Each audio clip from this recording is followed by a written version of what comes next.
അടുക്കളയിൽ കിടന്ന് കഷ്ടപ്പെടുന്ന സ്ത്രീകളുടെ വേദന ഞാൻ ഇപ്പോഴാണ് മനസ്സിലാക്കുന്നത്. ടൈം ലൈനുണ്ട്.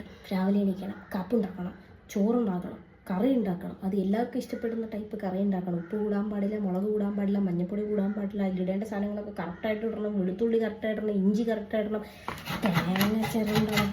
ഇതെല്ലാം ചെയ്ത് കഴിഞ്ഞിട്ട് ഫുഡും കഴിച്ചിട്ട് ഒന്ന് സ്വസ്ഥമായിട്ട് ഇരിക്കാമെന്ന് വിചാരിക്കുമ്പോൾ അടുക്കളയിൽ ഒരു ലോഡ് പാത്രങ്ങൾ. അത് കഴുകി വെക്കുമ്പോഴത്തേന് തറ മുഴുവനും വെള്ളം. തറ തുടയ്ക്കണം, മുറ്റം തൂക്കണം, വീട് തൂക്കണം. പിന്നെ ഇതെല്ലാം കഴിഞ്ഞ് പിന്നെയും കുറച്ച് നേരം ഇരിക്കാമെന്ന് പറഞ്ഞ് ആശ്വസിക്കുമ്പോൾ ഒരു ലോഡ് തുണി കുമിഞ്ഞ് കിടക്കും. ആ തുണിയെല്ലാം കൊണ്ടുപോയി കഴുകണം, വിരിക്കണം, പിന്നെ വിരിച്ചിട്ട തുണി പെറുക്കണം, മടക്കണം. ഇതിനിടയിൽ ഒരു സ്ത്രീക്ക് എങ്ങനെയാണ് സ്വന്തം കാര്യം ചെയ്യാൻ സമയം കിട്ടണമെന്ന് എനിക്ക് മനസ്സിലായിട്ടില്ല.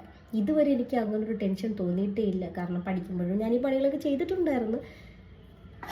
പക്ഷെ ഇപ്പം എനിക്ക് എൻ്റെ സ്വന്തം കാര്യം നോക്കാൻ സമയം കിട്ടണം. ഇപ്പം ഞാൻ വിചാരിക്കുന്നത് ഐ നീഡ് മീ ടൈം. എനിക്ക് എൻ്റേതായ കുറച്ച് സമയം വേണമെന്ന് ഞാൻ വിചാരിക്കും. അപ്പോഴുള്ള രാവിലെ വെച്ച് ചോറ് തീരും, വൈകിട്ടത്തേക്ക് ദോശ ഉണ്ടാക്കണം, പിന്നെ ഉണ്ടാക്കിയ പാത്രങ്ങൾ കഴുകി വയ്ക്കണം, പിന്നെ ഫുഡ് കഴിക്കണം. ഇതെല്ലാം കഴിഞ്ഞ് വരുമ്പോൾ 11 മണി 12 മണിയാവും. പിന്നെ എപ്പോഴാണ് എനിക്ക് വേണ്ടി കുറച്ച് സമയം സ്പെൻഡ് ചെയ്യണം?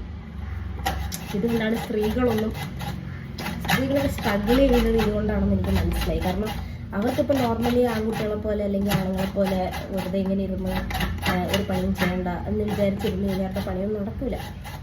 അവരുടെ സ്ട്രഗിള് അത്രയും. ഇപ്പം ഞാനിപ്പോൾ പരിപാടിക്ക് പോകണമെങ്കിലും എൻ്റെ ജോലിയിലൊക്കെ ചെയ്ത് വെക്കണം, ഇതൊക്കെ ചെയ്ത് വെക്കണം. 2 ദിവസം വയ്യാണ്ടായി കഴിഞ്ഞാൽ വീടൊക്കെ ഭ്രാന്താലയം പോലെയാവും. എങ്ങനെ ഇത് കണ്ടിട്ട് വെറുതെ ഇരിക്കാൻ തോന്നണേ? Show the struggles. I understand.